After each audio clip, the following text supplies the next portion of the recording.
하나님의 말씀은 신약 성경 누가복음 5장 17절부터 26절 말씀입니다. 하루는 가르치실 때 갈릴리의 각 마을과 유대와 예루살렘에서 온 바리새인과 율법 교사들이 앉았는데 병을 고치는 주의 능력이 예수와 함께 하더라. 한 중풍병자를 사람들이 침상에 메고 와서 예수 앞에 들여놓고자 하였으나 무리 때문에 메고 들어갈 길을 얻지 못한지라 지붕에 올라가 기와를 벗기고 병자를 침상째 무리 가운데로 예수 앞에 달아내리니 예수께서 그들의 믿음을 보시고 이르시되 이 사람아 네 죄의 사함을 받았느니라 하시니 서기관과 바리새인들이 생각하여 이르되 이 신성모독하는 자가 누구냐 오직 하나님 외에 누가 능히 죄를 사하겠느냐. 예수께서 그 생각을 아시고 대답하여 이르시되 너희 마음에 무슨 생각을 하느냐. 네 죄의 사함을 받았느니라 하는 말과 일어나 걸어가라 하는 말이 어느 것이 쉽겠느냐. 그러나 인자가 땅에서 죄를 사하는 권세가 있는 줄을 너희로 알게 하리라 하시고 중풍병자에게 말씀하시되 내가 네게 이르노니 일어나 네 침상을 가지고 집으로 가라 하시매 그 사람이 그들 앞에서 곧 일어나 그 누웠던 것을 가지고 하나님께 영광을 돌리며 자기 집으로 돌아가니 모든 사람이 놀라 하나님께 영광을 돌리며 심히 두려워하여 이르되 오늘 우리가 놀라운 일을 보았다 하니라. 아멘. 지난주에는 문둥병 걸린 사람을 예수님이 치료하신 모습을 우리가 살펴보았습니다. 오늘은 한 중풍병자를 치료하는 모습입니다. 그런데 그 중풍병자가 스스로 나온 것이 아니라 그의 친구들 4명에 의해서 침상에 들쳐업고 나왔다는 것을 볼 수 있습니다. 오늘 예수님께서 한 집에 들어가셔서 그곳에서 말씀을 증거하시는데 많은 사람들이 모였다라고 말합니다. 그런데 이 4친구가 이 중풍병 환자를 메고 와서 들어가려고 했는데 집이 꽉 차서 들어갈 수가 없었습니다. 그래서 지붕으로 올라가서 지붕을 뜯고 그곳으로 내려보내는 그런 사건이 오늘 본문에 나와 있는 내용을 알 수 있습니다.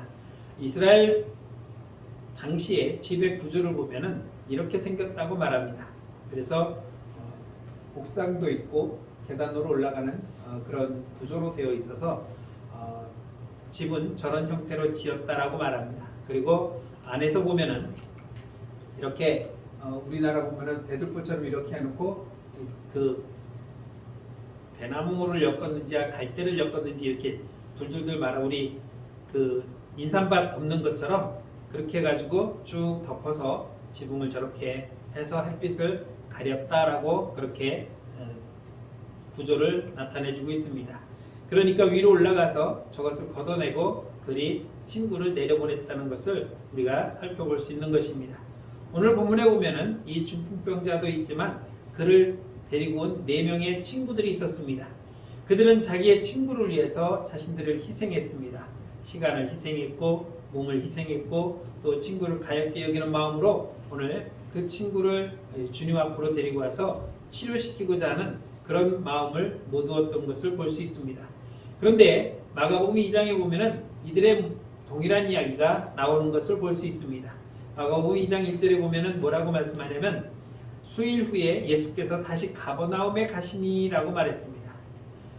수일 후에 예수께서 다시 가버나움에 들어갔다는 것은 며칠 전에 예수님이 가버나움에 다녀오셨다는 것을 우리가 생각해 볼 수 있습니다. 그래서 가버나움에 갔다 오셨는데 다시 예수님이 가버나움으로 들어가셨습니다. 1장 21절에 보면 뭐라고 말씀하냐면 그들이 가버나움에 들어가니라 예수께서 곧 안식일에 회당에 들어가 가르치실 때에 그 회당에 들어가서 가르치실 때에 29절로 38절에 있는 말씀 보면은 뭐라고 말씀하냐면 회당에서 나와 곧 야고보와 요한과 함께 시몬과 안드레의 집에 들어가시니 시몬의 장모와 열병으로 누워 있는지라 사람들이 곧 그 여자에 대하여 예수께 여짜온대 라고 말씀합니다.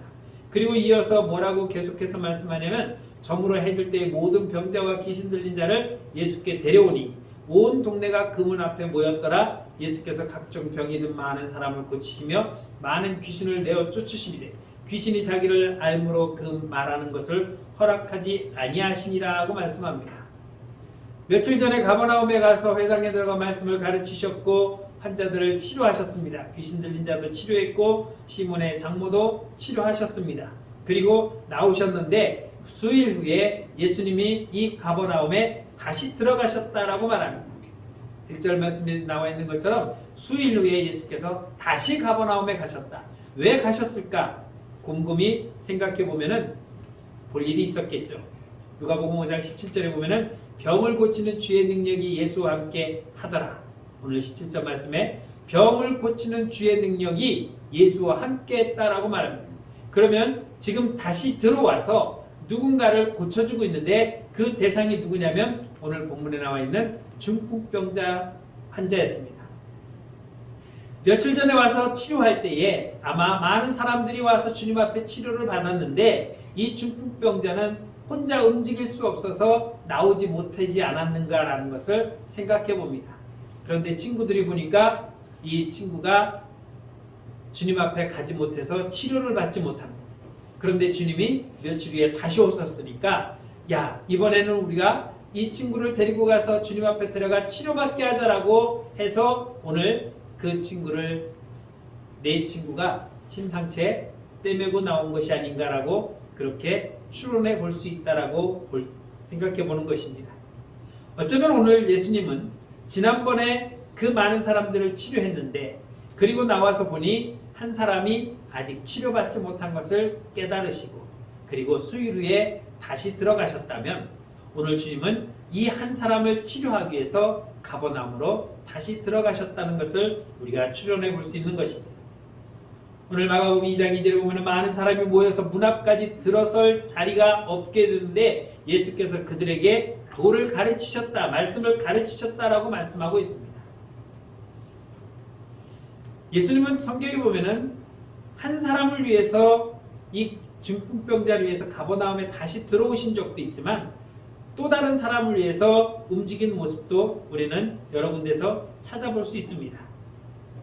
이 한 사람을 위해서 죽은 주님은 수고하셨고 주님은 이 한 사람을 치료하기 위해서 직접 발걸음을 옮기셨다는 것입니다. 그것은 주님의 그 마음이 얼마나 따뜻한가 그리고 한 영혼이라도 외면하지 아니하시려는 주님의 그 심정을 우리는 생각해 볼 수 있는 것이며 오늘 이 한 명의 중풍병자를 데리고 와서 주님 앞에 데려와 치료받게 하려고 하는 이 4명의 친구들도 그 자신의 친구들을 얼마나 귀하게 여겼는지 그리고 자신들의 시간과 또 체력과 모든 것을 허비해가면서 이 친구를 위하는 마음이 얼마나 귀한 것인가를 보여주고 있습니다. 마가복음 4장 35절에 보면은 그날 저물 때에 제자들에게 이르시되 우리가 저편으로 건너가자라고 말합니다. 저편으로 건너가자라는 것은 갈릴리 바다 이쪽에서 저쪽으로 건너가자는 것입니다. 그날은 풍랑도 있었습니다. 그러면 왜 주님은 사역을 하시다가 다른 저 호수 건너 갈릴리 바다 건너편으로 건너가자고 하셨는가? 5장 1절로 2절에 보면은 이렇게 말씀합니다. 예수께서 바다 건너편 거라사인의 지방에 이르러 배에서 나오심에 곧 더러운 귀신 들린 사람이 무덤 사이에서 나와 예수를 만난지라고 말씀합니다. 그리고 예수님은 5장 21절에 보면 예수께서 배를 타시고 다시 맞은편으로 건너오셨다라고 말씀합니다. 거라사 지방에 가서 귀신 들린 이 사람을 치료하는데 군대 들린 귀신 그 귀신 들린 이 사람을 치료하러 가는데 예수님께서 제자들과 함께 배를 타고 건너가셨습니다. 그리고 그를 치료하고 다시 건너오셨습니다. 누구를 위해서 건너가셨냐면 바로 이 한 사람을 위해서 건너갔습니다. 주님은 거라사 지방에 건너가지 않아도 됩니다. 왜냐하면 그곳은 이방인들이 있는 곳입니다. 이방인이라는 것을 생각해 볼 수 있는 것은 그들이 돼지를 치고 있었거든요. 유대인들은 돼지 안 칩니다. 부정한 동물이라고 해서. 그런데 거라사 지방에는 돼지를 치고 있었습니다. 그런데 거기에 그 군대 귀신 들린 사람이 있었고 주님은 가서 그를 치료하시고 돌아오셨습니다. 한 사람을 위해서 이 거라사 군대 귀신 들린 사람을 위해서 주님은 건너가셨다면 또 한 사람 찾아볼 수 있습니다. 요한복음 4장에 보면은 사마리아에 있는 한 여인을 위해서 주님은 사마리아로 가셨습니다. 요한복음 4장 4절에 보면은 사마리아를 통과하여 가야겠다. 갈릴리로 가는데 주님은 예루살렘에서 갈릴리로 가시다가 얘들아 내가 사마리아를 통과해야 되겠다. 유대인들은 어떻게 지나간다고 그랬죠? 삥 돌아간다고 그랬습니다. 오른쪽으로 돌아서 그 요단강을 따라 쭉 올라가든지 아니면은 서쪽으로 가서 바닷가 해안가로 해서 가든지 시간이 더 걸리든 더 멀든 상관없이 내가 이 사마리아는 절대로 통과하지 아니하겠다는 것이 유대인들의 삶의 모습이었고 다니는 길이었습니다. 그런데 오늘 예수님은 내가 오늘 사마리아를 통과해서 가야겠다라고 말씀합니다. 누구를 위해서 갔습니까? 이 수가성 여인을 위해서 주님은 찾아가셨고 그를 만나서 그를 치료해 주시고 용서하시고 회복시키는 것을 볼 수 있는 것입니다. 이럴 때 우리는 주님이 한 영혼을 얼마나 귀하게 여기시는가를 우리는 생각해 볼 수 있는 것입니다. 오늘 본문에도 나와 있는 이 한 명의 중풍병자를 위해서 주님은 다시 이 마을로 돌아오셔서 오늘 그를 만나 주시는 것을 볼 수 있습니다. 그런데 여기에 나오는 사람들을 보면은 여러 사람들이 보입니다. 오늘 예수님께 이 중풍병자를 데리고 와서 치료해 주려고 도와주는 사람이 있는가 하면 그 도와주러 온 사람들이 들어가려고 할 때 아무런 움직임도 보이지 않는 막아서는 자가 있었고 그리고 그 치료를 보고 오히려 예수님을 비난하는 사람도 있었습니다. 세 종류의 사람이 나타나고 있는 거죠. 10여 년 전인가 10년도 더 됐는가 재밌는 영화가 하나 있었습니다. 혹시 이런 영화 보신 적 있습니까? 좋은 놈, 나쁜 놈, 이상한 놈. 일명 놈놈놈. 이병헌이도 나오고 송강호도 나오고 정우성인가요? 되게 재밌는 그런 영화였습니다. 그래서 오늘 저도 놈놈놈이라고 할까 하다가 각각 다른 사람이라고 제목을 바꿨습니다. 사람은 다 똑같은데 그들의 행동이 각각 제각각으로 나타나고 있습니다. 먼저 이 네 명의 친구들은 좋은 사람임에는 분명합니다. 왜냐하면 중풍병으로 움직이지 못하는 그 친구를 주님이 치료하시는 그 역사가 능력이 있는 걸 알고 주님에게 데리고 가서 치료해 주겠다고 하는 것을 볼 수 있습니다. 그럼 지난주에 제가 말씀드릴 때에 유대인들에게 있어서는 병은 무엇과 연관되어 있다고 했죠? 죄와 연관되어 있다고 했습니다. 나병이 걸린 사람은 너는 하나님 앞에 죄를 지어서 천벌을 받은 거야. 이 중풍병도 요즘이야 그래도 조금 많이 치료되고 재활을 해서 많이 돌아오지만 이 당시에는 중풍병은 그냥 걸리면 그냥 사진을 못 쓰고 그냥 폐인처럼 살아야 되는 그런 상황입니다. 그러니 그 당시로는 불치병이고 지금도 완전한 치료는 안 되는 경우도 있지만 너는 하나님께 죄를 지어서 그 병을 얻은 거야 라고 사람들에게 죄인 취급을 받는 거죠. 그러니까 내가 병이 걸리면은 죄인이 된 듯한 그런 마음을 가지고 있는 겁니다. 구약에 보면은 병든 사람을 찾아와서 막 뭐라고 하는 사람이 있어요. 바로 욥의 친구들입니다. 욥을 찾아와서 우리가 모르는 무슨 죄를 지었으니까 이런 병에 걸렸고 이런 상황이 된 거 아니냐? 너 빨리 너의 죄를 고백해라 라고 다그칩니다. 욥의 친구들은 굉장히 좋은 친구들이에요.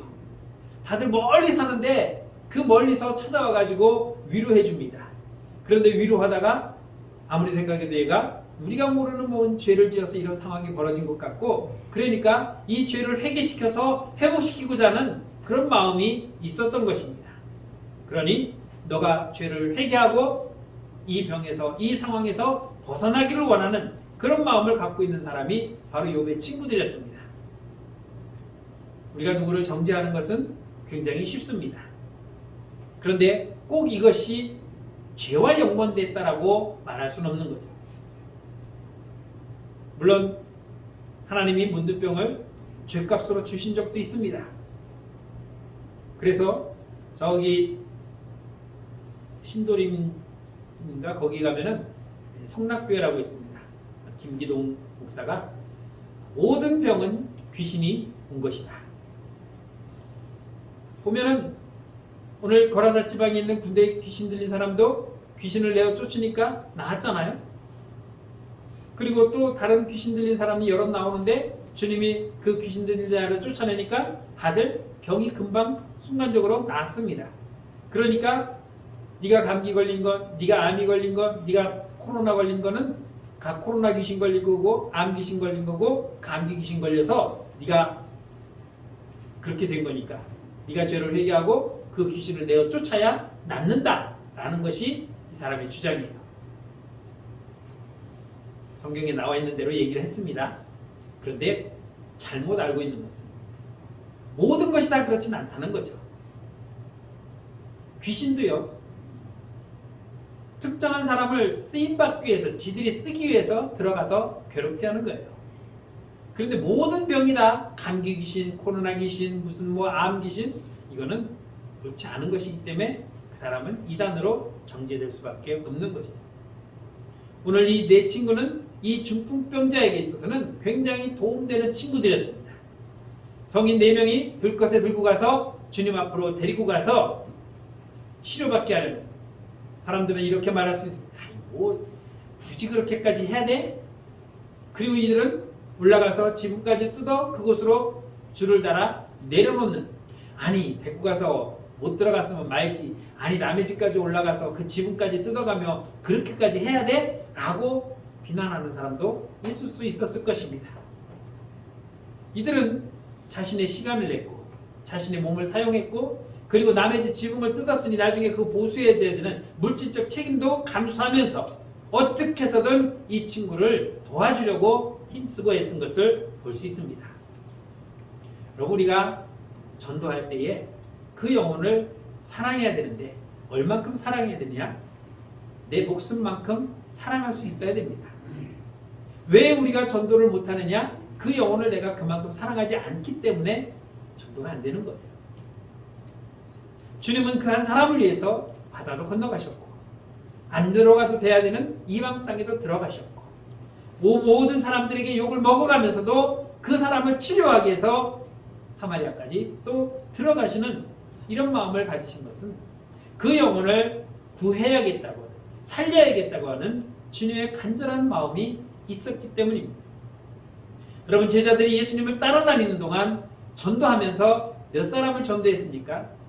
성경에 보면은 거의 없어요. 왜 그렇습니까? 그 영혼들에 대한 사랑이 없었기 때문입니다. 그런데 그들이 자기의 목숨을 내어놓으면서까지 복음을 전할 때는 언제입니까?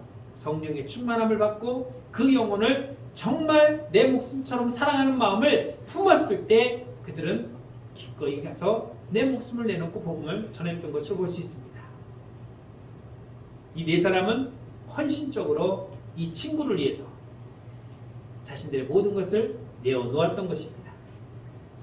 주님의 나라를 세우는 것은, 우리가 복음을 전해서 한 영혼을 주님께로 인도하는 것은 그와 같은 나의 마음과 우리의 수고가 있어야 된다는 것입니다. 그냥 찾아가서 교회 좀 나와. 아이 뭐해, 놀면 뭐해, 교회 나오지. 놀면 뭐해, 교회 나오지. 그러니까 아니 나 바빠. 여러분, 우리는 할 일 없을 때 취미생활로 나와서 예배드리고 교제하고 함께 먹고 마시고 노는 그런 친목단체가 아닙니다. 우리는 영원한 지옥에 가야 되는 그 불쌍한 영혼을 한 영혼이라도 주님께로 인도해야 되는 그런 사명이 우리에게 있다는 것을 우리는 결코 잊어서는 안 될 것입니다. 나도 누군가에게 먼저 복음을 전해받아서 내가 지금 오늘 주님을 만나고 있는 것이 나는 그나마 다행이지만 아직 주님의 말씀을 듣지 못하고 구원받지 못한 그 영혼들을 우리는 불쌍히 여기고 또 그들을 살리기 위해서 우리는 애쓰고 몸부림쳐야 되는 거예요. 가깝게는 내 가족이 먼저죠. 나아가 내 친족, 내 이웃들. 우리는 그냥 아직 그게 현실로 다가오지 않으니까 막 못 느껴요. 제 아들이 3살, 4살, 5살, 6살 1년에 한 번씩 경기로 떨어지는데 아주 그냥 미치겠더라고요. 마지막에는 추석날 아버지 산소 갔다가 이제 돌아가는 길에 저기 외곽도로 타고 가면은 경부고속도로와 외곽도로 만나는 그 지점 거기에서 그냥 갑자기 뻥 떨어지는데 추석날이니 차도 많이 밀리죠. 그래서 냅다 밟았어요. 평촌 내려가면 한림대병원이 있어서 딱 가는데 청계 톨게이트가 있는데 차가 꽉 밀려 있어요. 그래서 그때는 이제 그 하이패스 구간이 하나 있었는데 거기 뚫려 있어서 글이 딱 들어가면서 그때 사람이 막고 있어요. 내가 지금 경기가 나서 쓰러졌으니 위급하니까 내가 그냥 지나가고 나중에 요금을 내든 뭐 하든 하겠다. 안 된다는 거예요. 안 된대요. 결국 통과 못했어요. 그 상황에서의 제 간절함, 제 마음이 어땠을까요? 이러다 죽는 건 아닌가. 물론 3년 차는 잘 건너왔었는데 지금은 허허벌판에 가까운 병원도 없고 갈 수도 없는 그 도로에 막혀서 내가 할 수 있는 게 아무것도 없는 거예요. 그때 부모의 그 간절함은 뭐하고 비교할 수 없어요. 여러분들의 삶 속에서 그런 것이 없었길 바라지만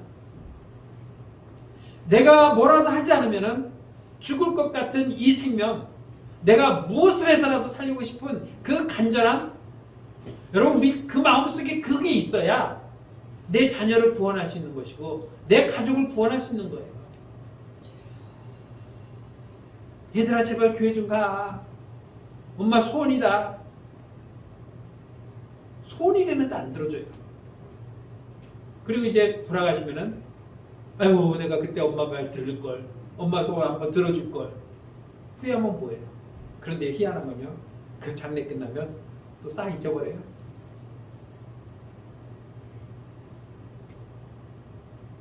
우리 한 생명을 그냥 야 교회 좀 가, 예수 좀 믿어라, 이게 아니라 너 예수 안 믿으면 내가 죽는다. 너 지옥 가는 걸 나는 못 본다. 차라리 내가 죽어서 내가 지옥 가는 한이 있더라도 내가 여기서 죽고 네가 그거 내 죽는 모습 보고 네가 예수 믿으면 차라리 내가 죽겠다. 우리 그런 말 잘해요. 내가 죽어서라도 내 자식을 살릴 수만 있다면 그 뭐든지 부모가 못하겠어요. 그런 마음, 그런 간절함이 있어야 생명을 살릴 수 있는 거예요. 이 친구들의 한계는 여기까지. 데리고 왔는데 이미 사람들이 꽉 차서 들어갈 수가 없습니다. 여러분 길 좀 비켜주세요. 누가복음 5장 20절에 보면은 예수께서 그들의 믿음을 보시고 이르시되, 저들이 데리고 온 그 모습을 보시고 예수님이 믿음을 보셨다라고 말합니다. 그 한 생명, 자기들의 그 친구를 살리기 위해서 데리고 온 그들의 믿음. 야, 우리가 데리고 간다고 해서 예수가 치료해 줄 수 있겠어? 이 중풍병도 될까? 안 될 거야. 그럼 그냥 냅두자 라고 포기할 수도 있었을 것인데 이들에게는 뭐가 있었습니까? 믿음이 있었어요. 얘를 주님 앞으로 데리고 가면 주님이 얘를 치료시킬 수 있다는, 회복시킬 수 있다고 하는 그 믿음을 가지고 오늘 주님 앞으로 데리고 온 겁니다. 이들이 치료하는 것이 아니라 이들이 할 수 있는 것은 데려오는 것까지예요. 우리가 할 수 있는 게 뭡니까? 그들을 주님 앞으로 데려오는 것까지예요. 여기까지가 우리가 하는 것인데 우리는 그것도 지금 안 하고 있습니다. 이 사람을 구원할 건지 이 사람을 치료할 건지 그건 하나님의 주권이고, 나는 여기까지 주님 앞으로 데려오는 것이 우리의 사명이고 내가 해야 할 일이에요.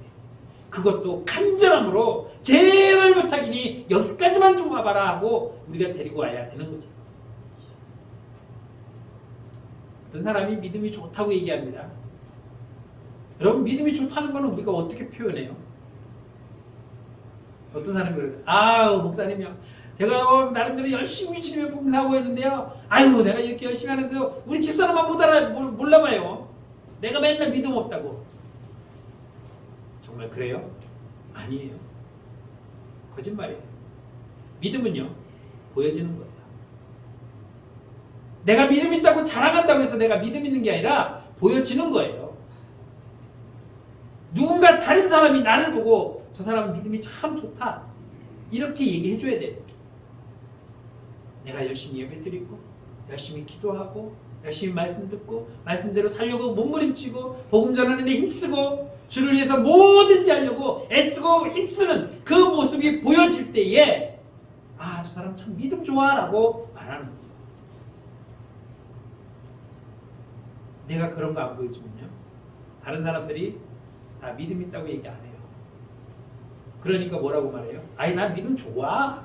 나 우리 집 뭐 3대쯤 있고 난 모태신앙이야. 자랑을 열심히 해요. 왜 자랑해요? 믿음이 없으니까. 연수라도 좀 자랑하려고. 그렇게 주님께 나아가려고 하는데 그 길을 가로막는 사람들도 있습니다. 오늘 19절 말씀 보면은 무리 때문에 메고 들어갈 길을 얻지 못한지라. 그럼 우리가 꽉 밀려있을 때 길 좀 비켜주세요. 여기 지금 사람 다 죽어가요. 예전에는 그렇지만 요즘은 앰뷸런스 지나가면 아주 길이 잘 열려요. 이제 처음에는 10만 원 안 내려고 쫙 비켜줬는데 요즘은 그것과 상관없이 저도 가다 보면 삥삥거리면 어디서 나오나 하고 막 좌우 살펴요. 아 이쪽이다 하면 이쪽으로 피해주고 저쪽에 오면 저쪽으로 피해주고 사람들이 요즘은 잘 비켜줘요. 그런데 오늘 이 사람들은 안 비켜줘요. 그대로 앉아있어요. 뭐야? 왜 왔어? 누가 왔어? 쳐다만 보고 있어요. 이전에 몇 년 전에 이런 그 광고가 있었습니다. 엄마 나 오늘 학교 안 가. 왜 안 가? 빨리 가. 아 가기 싫어. 야 선생이 네가 안 가면 어떡하냐? 그 광고가 참 재밌었어요. 그 광고를 우리 집에서 보내요. 우리 딸도 아빠 학교 가기 싫어.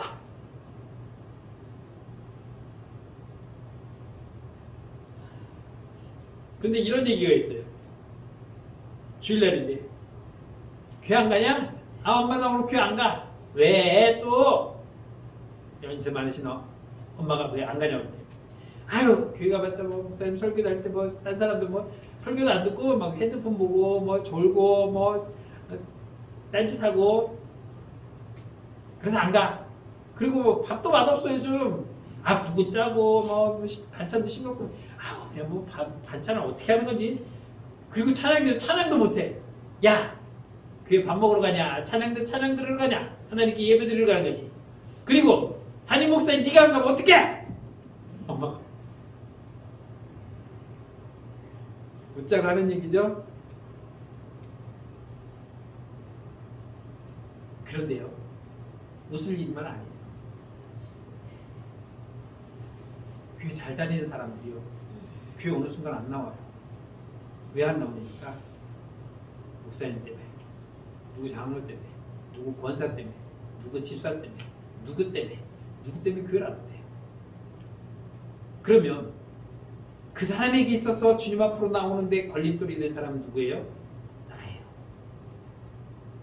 혹시 내가 걸림돌이 되어 있는지 우리는 잘 살펴봐야 돼요. 내가 전도는 못할 망정 최소한 걸림돌은 되지 말아야 됩니다.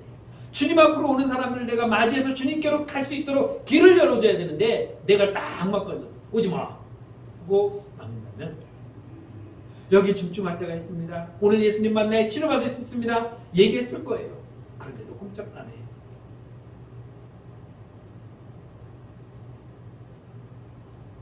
그리고 우리가 예수 믿는 것이 나만 열심히 다닌다고 되는 게 아니에요. 운전도에 제가 보니까 나만 잘한다고 해서 사고 안 나는 게 아니에요. 나는 면허증 없이 차 타고 가는데 괜히 사고가 나가지고 정말 주님 앞에 갈 뻔했던 사람이에요. 나는 운전을 안 하는데 왜 내가 교통사고를 당했냐. 나만 잘한다고 되는 게 아니다. 나는 잘 가는데 뒤에 와서 받질 않나. 옆에서 들이받질 않나.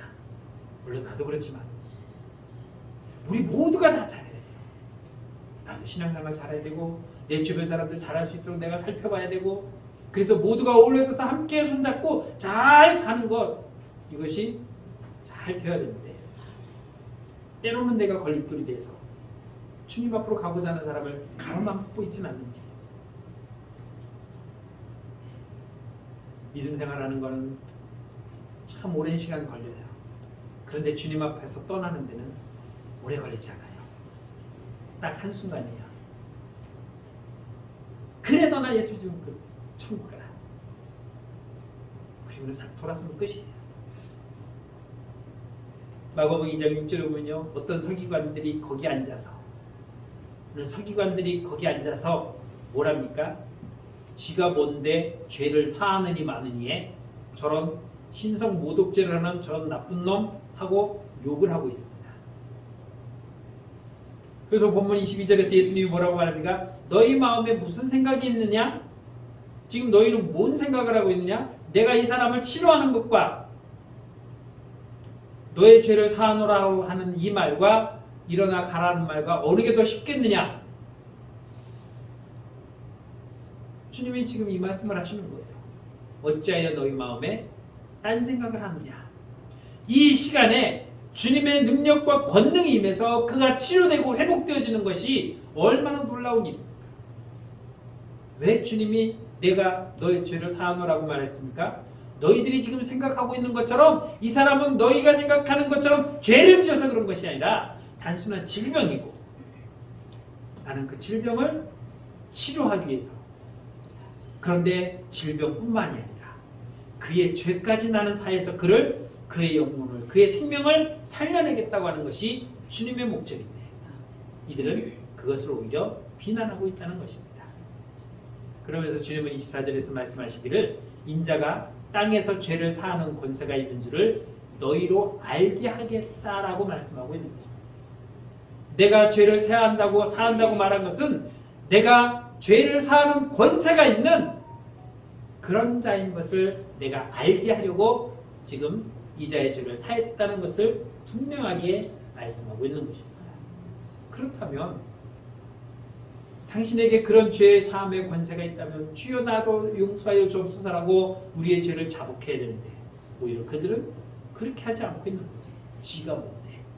언제부터 지가 그런 능력을 가졌는데? 이것은 잘못된 거죠.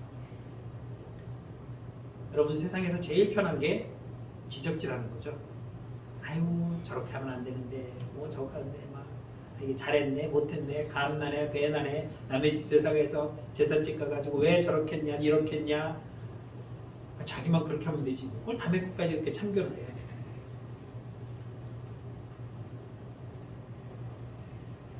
내 모습을 먼저 바라보고 나는 하나님 앞에 제대로 서 있는지, 나는 지금 죄에서 벗어나 있는지, 나는 누군가의 걸림돌이 되어 있지 않는지, 나는 제대로 하나님 앞에 나아가고 있는지 우리 스스로를 먼저 돌아볼 수 있어야 되는 거죠.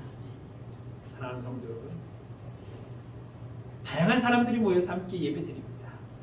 그 다양한 사람들을 하나님은 다양한 가운데서 구원하셔서 하나가 되게 하셨습니다.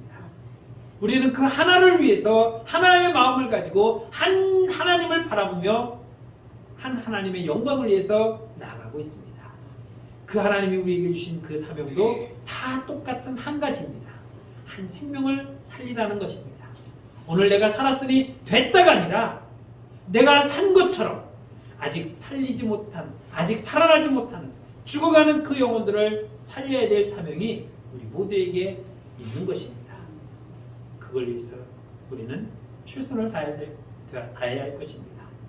걸림돌이 되는 것이 아니라, 가로막는 자가 아니라, 이러니 저러니 하고 지적질하는 것이 아니라 그 사람을 살리기 위해서 모두가 달려들어 최선을 다하여 주님께로 인도하는, 그래서 주님이 우리를 향하여 갖고 있는 그 마음, 내가 너희를 구원한 것은 너희가 구원받은 그 상태에서 내 마음을 깨닫고 또 다른 생명을 주님께로 하나님 앞으로 인도하라고 하신 그 하나님의 마음을 품고 살아가라고 하는 하나님의 그 뜻을 감당하는 저와 여러분들의 삶이 되기를 주의 이름으로 축원합니다. 찬양하겠습니다.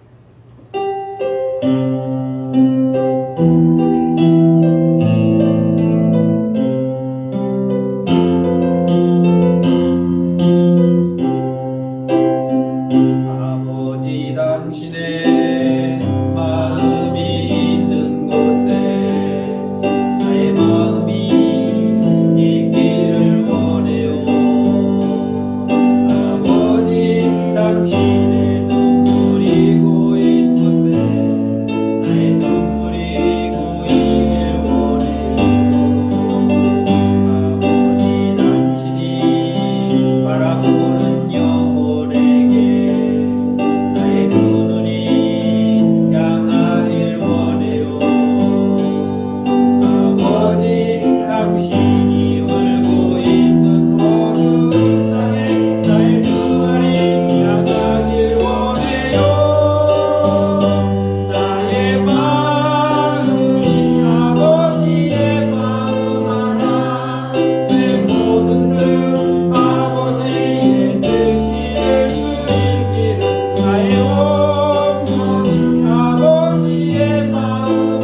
죽었던 우리에게 생명을 주시고 그 생명으로 살아난 우리에게 또 다른 생명을 살릴 수 있는 은혜를 주신 하나님, 아버지의 마음으로 우리가 찾아가 그들을 주님께로 인도하는 삶이 되길 원합니다. 주님께 오고자 하는 자들에게 걸림돌이 되는 것이 아니라, 그들을 가로막는 것이 아니라, 그들을 내모는 것이 아니라, 그들을 받아들이고 그들을 주님께로 인도해서 우리가 받은 이 구원의 기쁨과 감격을 그들도 누릴 수 있는 이 사명을 우리 모두가 함께 이어가길 원합니다.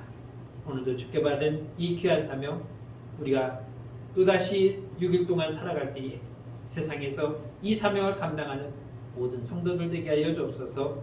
예수님의 이름으로 감사하며 기도드렸습니다. 아멘.